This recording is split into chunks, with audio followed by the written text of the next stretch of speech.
Alright, this video is going to show you how I want your final project to be rendered out of After Effects inside of Media Encoder and then submitted to me. So we're going to start. I just have a project open. It happens to be a DVD interface, and it's pretty involved. It's got a lot of assets to it. But the first thing you're going to want to do is, once again, make sure that your file paths. Notice I'm in the bin over here. I'm looking at the file paths. Now a lot of this is in my way right now, so I don't need to know the size. So I'm going to right click on the bar there or that column and say hide that. And the frames I don't need to see. I don't need to see the in point or the out point. I don't need to see the tag on this. I don't need to see any comments on this. And that gives me some area to work here. So I'm going to open this up just by dragging it out. You can see that's a very long file or path I'm dealing with. So I'm going to actually even close a few more columns because I really don't need to see the types either. And that'll give me a little bit more real estate to work with. So you can see that this happens to be in the Z drive, which is its own hard drive on my computer. I've got that in my ASU Dropbox, in my classes folder. That happens to be, in all of these folders, and it's ready to go. So there are no broken links here, and that's what you need to check for. Look at your file paths. Make sure they're pointing into the appropriate directories. They're not pointing into your pictures folder or your downloaded documents folder or your desktop or any other location other than your project folder. So make sure that that is happening. Now that you've done that, I've constructed, and this is a general workflow that I work with, I create everything in a main comp. So let me turn off my title and action safe. And you can see that I've got a lot of extra real estate around the borders here. Now, I'm not expecting you to have this workflow. I'm just kind of explaining the idea of it. You can work this way or not. For most of you, you're just going to be working in the size of your comp, and that's entirely fine and correct. For me, I usually like having extra space around the borders so that I can actually see things when I drag them off canvas, so to speak. So when I turn my action and title safe, this outer border right here shows me, hey, this is the actual viewable area where I still have some border area that's never going to be seen and allow me to grab things, etc. So I have that. I'm going to turn off my action title safe again. And you can see all of these layers basically make up the animation going on in the shot. Normally what I'm going to do is I'm going to create a new composition, and I'm going to call this render comp. And I'm going to set it to my final size, square pixels, 30 frames a second, because I'm not publishing to NTSC.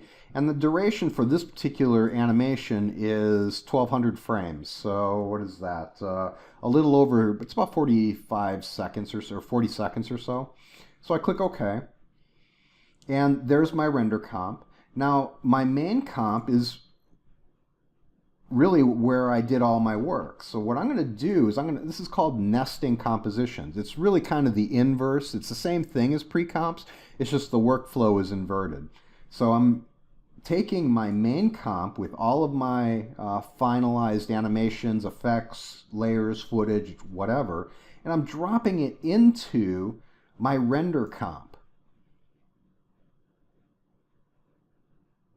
And it's loading up.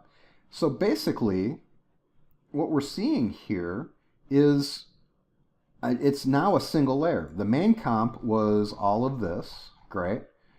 And now I just have my main comp as the final result of this, okay? And I actually have to do a little bit of scaling on the main comp. So if I grab that layer and zoom out a little bit, I can scale it down into my final render size, because I created this project in a way that could be rendered out at 1080p or 1290 by 1080 or 720p, which is 1280 by 720. So the only difference between the two is that I would have to, is the amount that I actually scale between them. Now again, this is extra stuff that you don't necessarily need to do for your project, but I'm basically, showing you the workflow that I generally will use in a flexible production environment. And I'll scrub through to make sure that I've got everything in frame that I want, and I do. So all is well there. Now I've already done this. I've called it final composition.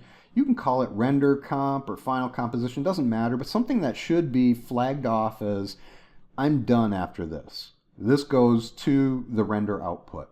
So I'm going to simply open up my final composition because this is the one I've pre-established and tested out, and I don't need any failures during a demo. And with my final composition selected, I go to Composition Pull Down, and I go Add to Adobe Media Queue. And when I click on that, it's going to send all of this whole project over to Adobe Media Encoder as soon as Adobe Media Encoder opens up. All right, so now that we're in Adobe Media Encoder, I've got a few extra renderings that I had done earlier, and I don't want them. So I'm going to select the first three. By holding Shift down, I can grab multiple, or Control, I can deselect or reselect. But I just want to hit Delete then, get them out of the queue. And here's my final, the one I just sent over from After Effects. So I'm going to do a few things here, but first I want to make sure that my render settings are correct. By setting this up, I'm going to click on the match source. Now I want to edit the match source because not all of ours are going to, I can't rely on the fact that all of our matched sources are going to be the same. We might have forgotten to do a setting inside of After Effects, so I want to do this manually to make sure that all of our settings are appropriate. So you click on the Video tab right over here. And now what I want to do is just make sure that my format is H.264. And we will match our bit rate from the source. Now you could go down, and if you didn't believe you did it correctly there, or in After Effects, you could come down and pick your spec source, but I don't think that's needed, especially if you really set your composition settings right. And the composition settings again are composition settings here. So if you set these right, you don't need to go in Media Encoder and adjust this. I want to export video and I want to export audio. Just make sure those two are checked. Under the Video tab here, we have effects and video and audio and multiplexer and captions, etc. But we're just going to work on video and audio. The rest of these can be left at their default states.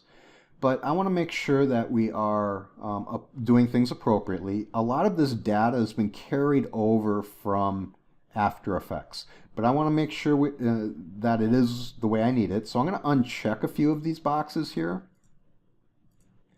We can leave profile and level alone. We'll use the defaults there.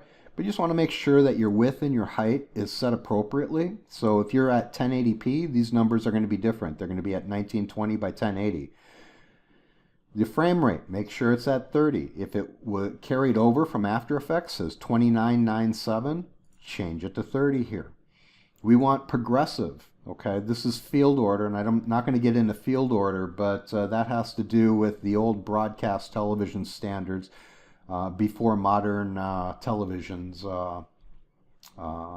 became more mainstream. We want square pixels. We're publishing to the web. We're not publishing to broadcast television, so we're going to stick with square pixels. You can see with some of these other formats that are more broadcast oriented, the pixel ratio, their orientation of width to height, are different. And those actually are rectangular pixels. So I'm not going to get into that concept. That's an advanced concept. But we've been working in square pixels all along. We set up our comp in After Effects accordingly. So we just want to make sure that that setting remains the same. Under TV standards, we want NTSC. Even if for some reason you are an online student in Europe, I don't want you working with PAL. We need to work with NTSC because that's what the standard I need to evaluate you on. And basically NTSC is North America, and PAL is, for the most part, the rest of the world. Go ahead under maximum or render at maximum depth. Make sure that is checked. And then some of the more important settings here, bitrate encoding. We want a 2-pass VBR. Basically, it makes the renderer think twice about every pixel in the overall rendering. We do not want these target bit rates. We need some special bit rates, and for your projects, you're going to go over here, click on the number at the very right, and you're going to put in, for target bit rate, we want 5 megabytes a second. That's how much data will be streaming through any computer system, browser or otherwise, at any time. Now, this is an envelope. Video is a variable streaming condition, so it might pop up above 5 megabytes a second, or it might pop below 5 megabytes a second on any given frame. So we want to say do not go above, over here you click on this number, don't go above 7 megabytes a second. At this resolution, even at 1080p, these settings are going to be fine for you, and they're going to create a very reasonable file size. You can see down below my rendered file size is going to be 25 megabytes, and that's at 720p. That's pretty darn good. So again, your target bit rate is going to be 5, and your maximum bit rate, the ceiling at which it just says no more, it can only be maximum of 7 megabytes a second in its playback, here. And again, 2-pass VBR. We don't need to worry about any of the advanced settings, nor do we need to worry about any of the VR video settings. But I do want you to come down here and click on maximum render quality. And that's the video tab. Those are the settings you're going to want for that. So here, I want, let's see here. I am going to quickly change this back. Somehow this got changed. I'm not exactly sure how. But I'm going to change this to 1280. You can see that brought it down to 720. So all my other settings, it's when I'm changing my frame rate. For whatever reason, it's messing around with me. So again, you see I have to double check my settings. You do as well. For some reason, if the software is not behaving as you expect it to, always triple check your work. So we're done with the video settings here. Again, I've got my width and height, the frame rate, the aspect ratio, NTSC, rendered at maximum depth, 2-pass rendering, a bit rate, a target bit rate of 5 megabytes a second, and a maximum bit rate of 7. And I'm using the maximum render quality that all of these parameters will allow for. Now I'm going to go over, click on the audio tab. Now the audio tab in most cases should be at these defaults. We want the audio format as AAC. We want our codec to be AAC. We're going to use a sample rate of 4,800 megahertz. And we're going to use a stereo, or the channels are going to be stereo versus mono versus a 5.1 system. Or in newer versions of Premiere and or After Effects, or Media Encoder in this case, it would be 7.1, 7.2, or even 9.2 or more in terms of your audio channels. And then set your audio quality to high, and your bit rate should be about 320 kilobytes per second. That's a pretty decent audio rate, CD quality audio rate. And then just make sure that under advanced settings, we're saying do all of the, or use bitrate as your precedent in terms of quantifying the rendering of the audio versus sample rate. So bitrate here, these settings, these will be also posted as an image for your easy reference in the lesson. But these are your overall settings. That's all you need to do. So you click OK, and that brings you back to the queue. So we've set up a custom rendering situation, and now I just need to set the location for which it's going to be rendered at. Now for you, it's going to be put into your video export.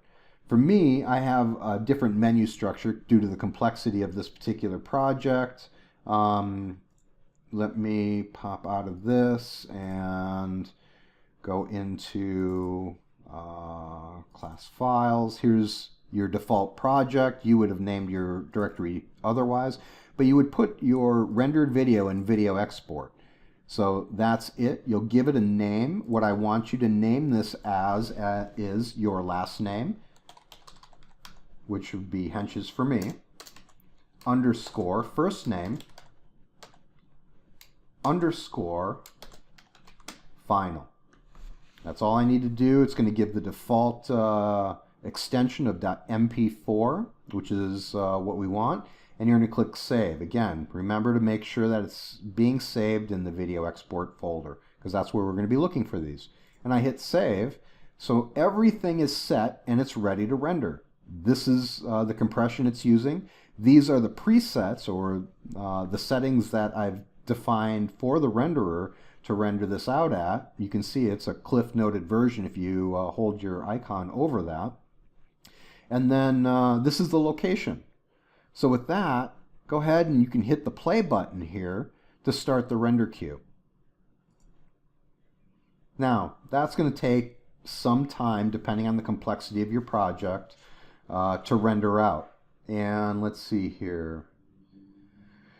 Oh, I'm guessing this will probably take this machine approximately 30 minutes, maybe an hour. Actually, nope, it says time remaining 4 hours, 27 minutes or 4 hours, 30 minutes. And this is a variable guess over here. But you can see some of these renderings are going to take a considerable amount of time. So now it's jumped up to 5 hours. So I would just let my machine run, and as you'd be able to see here, I'll bring up the task manager real quick. I only have a 4-core machine here, but here you can see all 8 of the CPUs, or cores of the CPU, are in fact chugging along. At certain times it'll jump to 100%, but there's a lot of disk writing, reading and writing going on right now, and you can see that's happening on my Z drive. And as this progresses, you're going to see, I have 24 gigs of memory on this particular machine, but I'm already at 12 megs, or 12 gigs of memory being used. And After Effects is a glutton for memory, or RAM, and it'll use whatever you give it, or actually have in your system. If you don't have this much, don't worry, it's going to render slower, but it'll render to it'll only absorb or remember, load up into memory, short-term memory, the amount of data it can render out at any given time based on the capabilities of your computer. So let me pull this out of here. I'm not going to wait 5 hours for this to render. I'm going to just go through and stop this. But that is the overall process for you to render out your final projects for this class. I hope that helps.